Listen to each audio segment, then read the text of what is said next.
오늘 말씀의 핵심은 19절에 있습니다. 19절을 보시면 이렇게 얘기하고 있잖아요. 내가 너에게 여호와를 의뢰하게 하려 하여 이것을 오늘 특별히 내가 알게 하였노니. 자, 오늘 말씀의 포인트는 하나님을 의뢰함입니다. 자, 의뢰한다는 말이 무엇입니까? 신뢰한다는 것이죠. 의뢰한다는 것은 무엇입니까? 모든 것을 믿고 맡긴다라는 것이 이제 의뢰하다라는 뜻이잖아요. 자, 하나님을 의뢰한다는 것이 도대체 무엇이냐에 대해서 오늘 지혜자는 특별한 마음을 가지고 얘기를 하고 있습니다. 자, 우리는 무엇을 특별하게 여기고 있을까요? 이 지혜자는 하나님을 의뢰함이 그의 삶에 너무나도 큰 힘이었고 근간이었기 때문에 내가 오늘 특별히 너한테 얘기한다 라고 얘기를 하고 있다는 거예요. 자, 그러면서 17절 18절에 보면 딱 이 한마디로 정리할 수 있어요. 내 말 흘려듣지 말아라. 그 얘기예요. 내 말 흘려듣지 말아라. 17절에 이렇게 시작하잖아요. 너는 귀를 기울여 지혜 있는 자의 말씀을 들으며 내 지식의 마음을 둘지어다. 내 말 명심해라. 내 말 흘려들으면 안 돼. 내 말 꼭 네 마음에 새겨야 된다. 지금 그 얘기하고 있는 거거든요. 18절도 그 얘기예요. 이것을 내 속에 보존하며 내 입술 위에 함께 있게 함이 아름다우니라. 정말 뭐가 아름다운 건가요? 외모로 그냥 드러나는 모습 이런 것이 아름다움이 아니라 진리의 말씀이고 정말 그 어느 곳에 가도 변하지 않는 생명의 말씀만을 내 마음에 보존하며 그것을 내 입에 담아서 얘기하는 것만이 진정한 아름다움이다. 고로 내 말, 지금 하는 내 말 꼭 들어라. 잊지 마라. 그냥 흘려 들으면 안 돼. 지금 이렇게 당부를 하고 있는 거죠. 20절도 보실까요? 우리 같이 읽겠습니다. 시작. 내가 모략과 지식의 아름다운 것을 너를 위해 기록하여. 자, 이 지혜자는요, 진짜 하나님을 의뢰한다는 것이 그의 삶에 이미 특별함이 되었고, 이 특별한 것을 나누기 전에 정말 꼭 들어야 돼, 명심해야 돼, 흘려 들으면 안 돼, 마음에 보존해야 돼 라고 얘기를 하면서 뭐라고 얘기하죠? 내가 너를 위해서 기록했다는 거예요. 모략은 무엇입니까? 모략. 오늘 큐티책 도움마루도 있지만 부정적인 의미로는 계책이나 책략이죠. 뭔가 꿍꿍이를 써가지고 어떻든 일을 진행해 보고자 하는 부정적인 의미도 있어요. 하지만 오늘 이 성경에서 말하는 모략은 전문적인 조언이나 상담이에요. 정말 이것만이 진짜다라는 것에 대한 자신의 확신이었거든요. 지혜자는 하나님을 의뢰함이 너무나 특별했어요. 그리고 그것을 위하여서 심지어는 이 모략과 지식의 아름다운 것을 상대방을 위해서 기록했다니까요. 기록. 왜 기록하는 거죠? 잊지 말자는 거잖아요. 기록된 하나님의 말씀이 있기 때문에 2016년 오늘도 우리는 이 말씀 앞에 서는 거잖아요. 이것이 기록되어지지 않고 물론 예전에는 구전으로 흘러나왔죠. 구전으로 흘러나온 것을 다시 성경 기자가 성령의 도우심으로 말미암아 기록한 것인데요. 그 기록한 하나님의 말씀으로 인하여서 우리의 마음에 뭐가 생겨요? 21절이 생기는 거거든요. 자, 21절 읽을까요? 시작. 내가 진리의 확실한 말씀을 깨닫게 하며 또 너를 보내는 자에게 진리의 말씀으로 회답하게 하려 함이 아니냐. 진리의 말씀이라는 것이 두 번이나 반복되고 있잖아요. 이것을 왜 기록합니까? 이 진리의 말씀을 우리들 마음 가운데 확실하게 하기 위해서요. 확실하다는 건 뭐예요? 어디를 가든지 흔들리지 않는다는 거거든요. 흔들릴 수도 있어요. 하지만 그 흔들리는 상황 가운데서도 뭔가 붙잡을 게 있어야 되는 거죠. 그게 무엇입니까? 진리의 말씀 아니겠어요? 그것을 위해서 이 지혜자는 기록을 했고요. 오늘 17절, 18절에서 얘기하는 것처럼 꼭 귀를 기울여서 이 말씀에 제발 좀 흘려듣지 마라 라고 이 마음을 담아서 지금 간구를 하고 있습니다. 자, 그렇다면 이게 이제 오늘 말씀의 서론이라면 여러분, 하나님을 의뢰한다는 것이 도대체 무엇일까요? 의뢰한다는 것. 오늘 22절 이하를 보면 자, 보통 우리들 생각할 때 하나님을 의뢰해라 라고 할 때 뭘 얘기할까요? 소위 말해서 신앙적인 부분에 좀 국한될 때가 많아요. 예를 들어 이런 거죠. 새벽기도 열심히 해라. 주일 성수 꼭 해라. 헌금해라. 우리가 이웃사랑 박스 나눔을 하고 있는데 이웃을 위해서 손을 펼쳐라. 구세군 활동하고 있어요. 구세군에 참여해라. 네, 하나님을 의뢰함이 될 수도 있고 안 될 수도 있겠죠. 하나님을 의뢰하기 때문에 그 마음의 표현으로 우리가 주일 성수하고 새벽을 깨우며 기도하고 하나님을 예배하고 나아갈 수 있겠죠. 그런데 이런 생각을 해보게 되는 거죠. 오늘 이 지혜자는 제가 말씀을 좀 묵상하면서 느낀 게 뭐냐면 22절 이하를 보면 한마디로 얘기하면 소위 신앙적인 부분을 언급하는 것이 아니라 내가 가지고 있는 힘이 어디에서 오는가에 대한 고민을 가지고 얘기를 하고 있더라는 거예요. 자, 이게 오늘 말씀의 우리의 포인트인데 22절을 한번 보세요. 자, 하나님을 의뢰한다는 것이 도대체 뭐냐라는 질문에 대한 답이라는 생각을 하시면서 22절을 우리 같이 읽겠습니다. 시작. 약한 자를 그가 약하다고 탈취하지 말며 공고한 자를 성문에서 압제하지 말라. 자, 소위 신앙적인 이야기의 범위가 아니라 범위가 아주 넓어요. 정말. 자, 22절에 말하는 약한 자는 이렇게 바꿀 수가 있어요. 사회의 취약계층이에요. 취약계층을 의미하고 있는데요. 자, 취약계층은 뭐예요? 정말 아무것도 없어요. 가진 게 없기 때문에 약한 자예요. 가진 게 없기 때문에. 그런데 사람들은 뭐라 그러죠? 그가 약하다고 생각을 해요. 그래서 어떻게 합니까? 탈취해요. 탈취하다는 말은 벗기다, 강탈하다 이런 뜻을 갖고 있는데 다시 말하면 함부로 해요. 아무것도 가지고 있는 것이 없기 때문에 약하다고 생각을 하고요. 약하다고 생각했기 때문에 사람들은 그를 함부로 하는 거죠. 강자 앞에서는 약하고 약자 앞에서는 강한 거. 이런 삶의 태도가 뭐예요? 하나님을 의뢰함이 아니라는 거예요. 오늘 이 지혜자의 말씀에 우리는 정말 17절 말씀처럼 귀를 기울여야 됩니다. 우리들의 마음에 작동하는 바가 정말 어디에 있는지를 보셔야 돼요. 우리는 강자 앞에서 깨갱하잖아요. 깨갱. 약자 앞에서는 가오 잡을 때가 많이 있거든요. 왜? 내가 상대보다는 가진 것이 있다라는 그 마음 때문에 내 마음에 어깨에 힘이 빡 들어가요. 이게 우리의 마음에 작동하는 바라는 거예요. 이게 뭐냐? 하나님을 의뢰하는 거냐? 우리들에게 도전하는 것이죠. 아니다는 거죠. 뒤에도 마찬가지예요. 뭐란 말입니까? 공고한 자를 성문에서 압제하지 마라. 여기서 공고한 자는 가난한, 억압받는 이런 뜻을 갖고 있습니다. 왜 성문에서 압제하지 말라고 하나요? 당시 성문은요 이런 거예요. 공동의 회의를 하던 장소였어요. 그러니까 공적 장소였어요. 단지 하나의 성을 출입하는 문의 의미가 아닙니다. 사람들이 왕래하는 공신력을 가지고 있는 공적 장소가 성문이었어요. 그래서 재판할 때도 성문에서 했습니다. 사람들 다 모이십시오. 우리 회의하겠습니다. 어디서 했냐면 성문 앞에서 했어요. 공적인 장소에서 가난하다고 억압받는 자를 향하여서 압제하지 말라는 거예요. 압제하다는 말은 짓누르다라는 뜻을 갖고 있거든요. 이것도 뭐예요? 힘의 이야기예요. 힘의 이야기. 내가 힘을 가지고 있다고 하여서 가난한 자, 힘없는 자, 약한 자, 공고한 자를 공적인 장소에서 함부로 취급하지 말라는 거예요. 이 이야기가 23절을 보세요. 23절. 같이 읽어볼까요? 시작. 대저 여호와께서 신원하여 주시고 또 그를 노력하는 자의 생명을 빼앗으시리라. 왜 탈취하지 말고 왜 압제하지 말아야 되는가? 그것은 하나님이 하시기 때문에 그래요. 23절이 지금 그 얘기예요.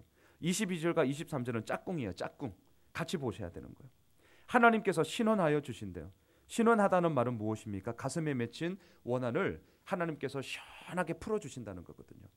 내가 풀어올 거야. 내가. 너희들이 힘 있다고 까불지 마라. 까불면 안 돼. 내가 푸는 거야.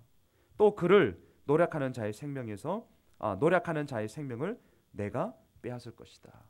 함부로 하고 함부로 강탈하고 약탈하는 정말 힘이 있다고 아무렇게나 행하는 그 모든 자의 그 정말 그 생명은 결국은 내가 하나님인 내가 그것을 좌지우지할 거다. 힘은 나에게 있다. 그 얘기하는 거거든요. 24절, 25절도 보세요. 이것도 두 개가 이제 짝꿍인데요. 같이 읽겠습니다. 시작.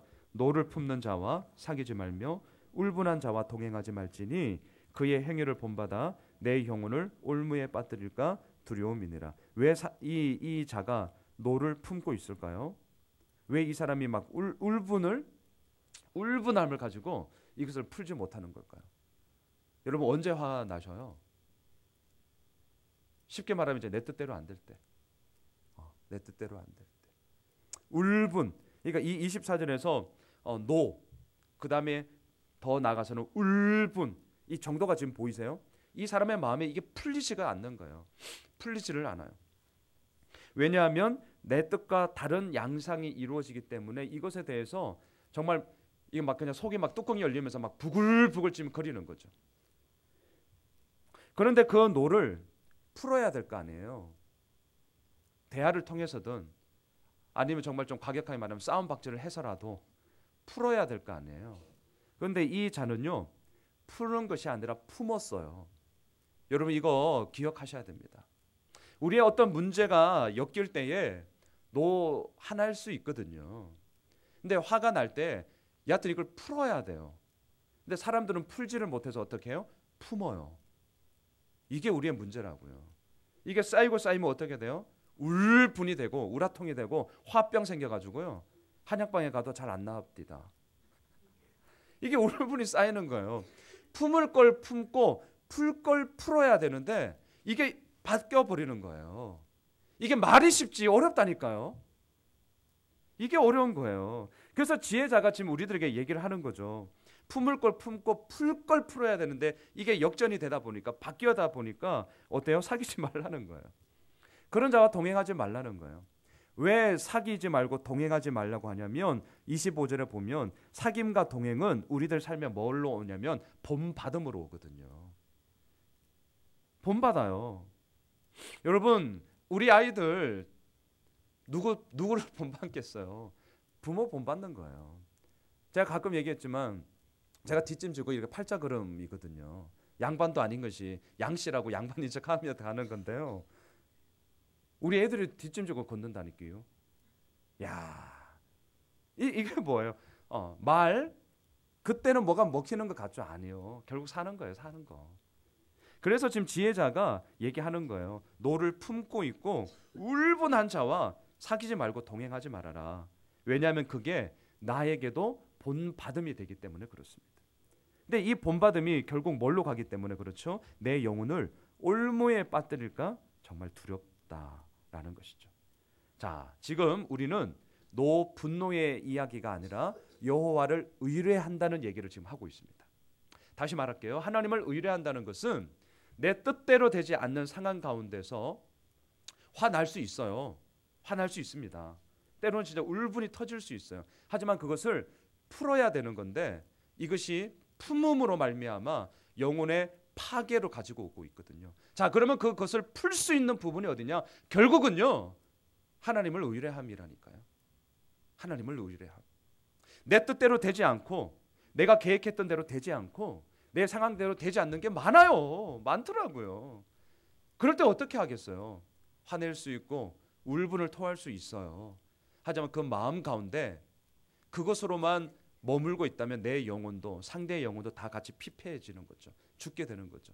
그 상황 가운데서 우리는 뭐 하는 거예요? 새벽을 깨우면서 기도하는 거죠. 하나님을 의뢰함으로 나아가는 거죠.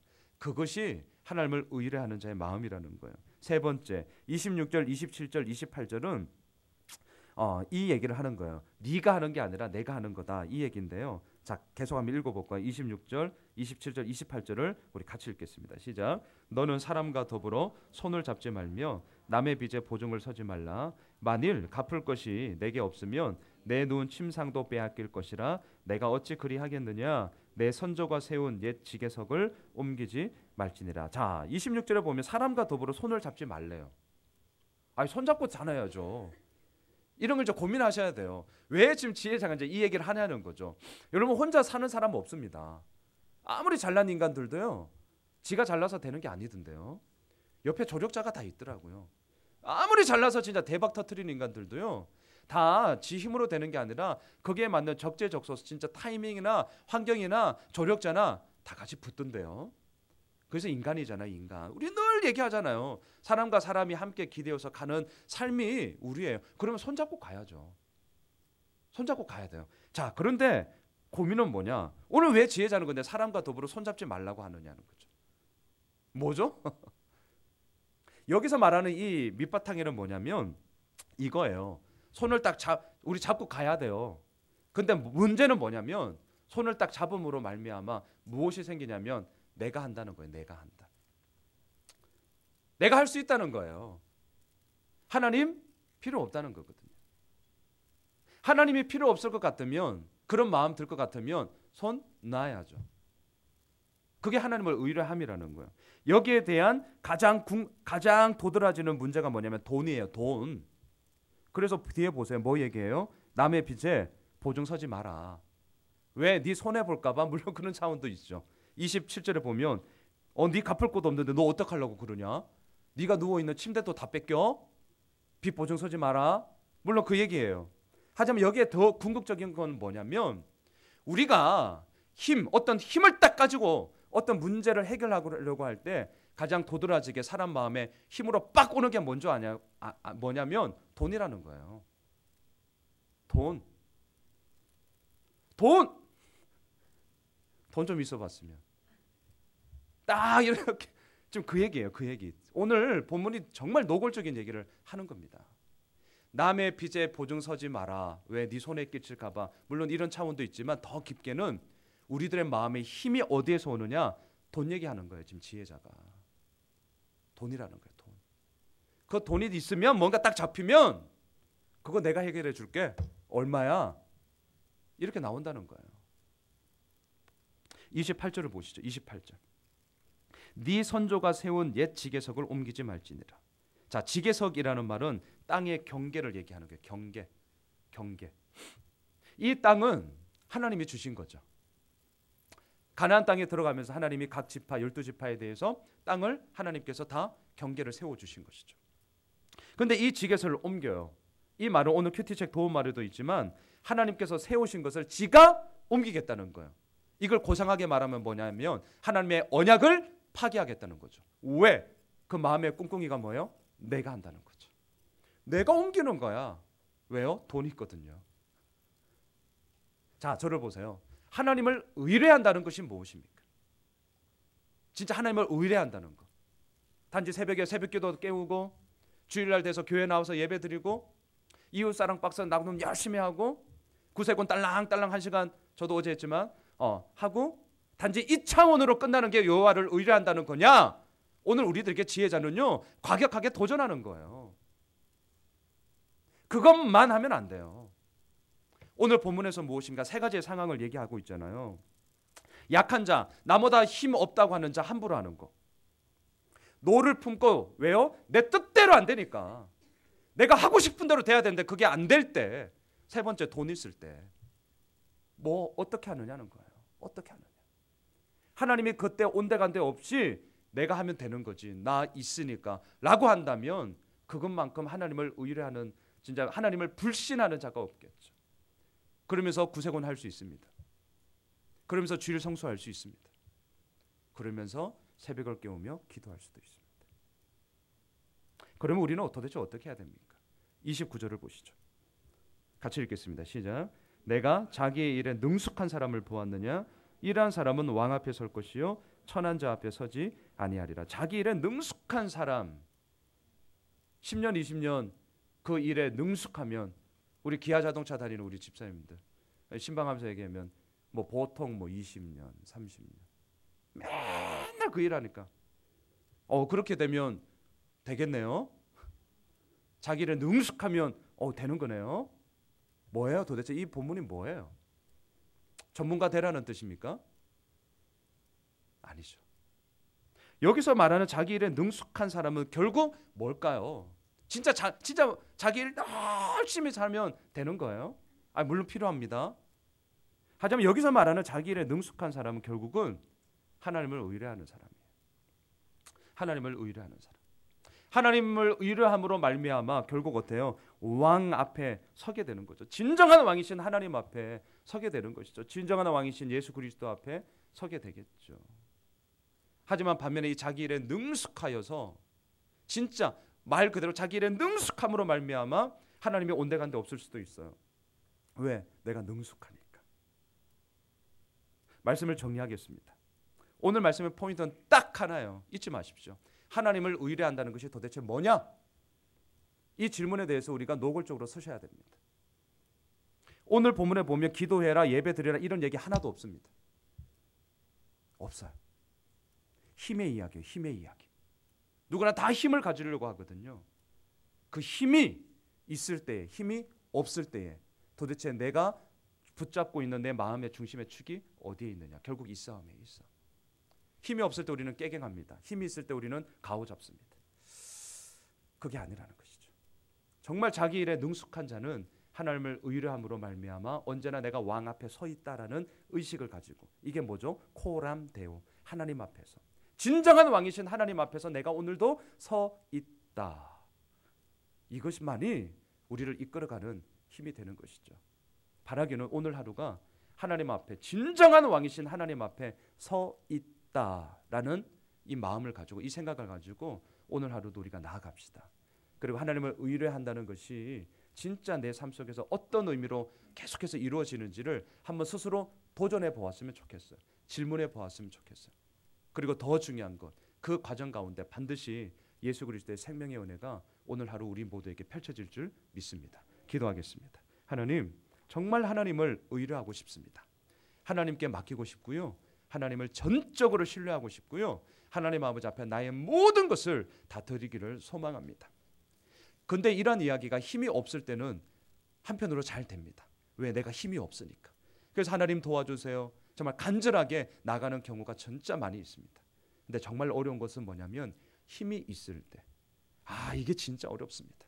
내가 뭔가를 이제 가지고 있을 때 됐다라는 마음에 뭔가가 딱 들어오면서부터 오늘 22절 이하에 나오는 모습, 약한 자를 함부로 하고 내가 가지고 있음으로 말미암아 그거 내가 책임질게, 내가 해결해 줄게, 돈으로 뭔가를 해보려고 하고, 힘이 있을 때 진짜 어렵습니다. 주님, 다시 한번 오늘 이 지혜자의 말에, 그렇기 때문에 귀를 기울여라, 너 잊어버리면 안 돼, 이 얘기에 기울이겠습니다.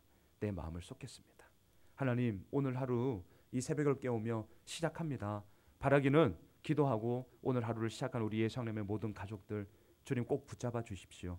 진짜 하나님을 의뢰한다는 것이 단지 교회 열심히 다니고 기도 열심히 하고 예배 열심히 참석하고 단지 이런 차원의 이야기가 아니라, 회사에 가서 아이들 양육하면서 사람들 만나면서 진짜 내가 가지고 있는 힘, 이 힘이 어떻게 작동되는가, 이것을 한번 스스로 성찰하고 또한 바라보면서 하나님을 의뢰함으로 주님의 모든 정말 진정한 왕이신 하나님 앞에 온전히 서서 하나님의 기쁨이 되어지는, 나 주의 도움 받고자 주 예수님 앞에 섭니다. 이 찬양의 고백이 오늘 하루의 신실한 우리의 믿음의 고백이 되게 하여 주시옵소서. 예수님의 이름으로 기도드리옵나이다. 아멘. 하늘에 계신 우리 아버지여,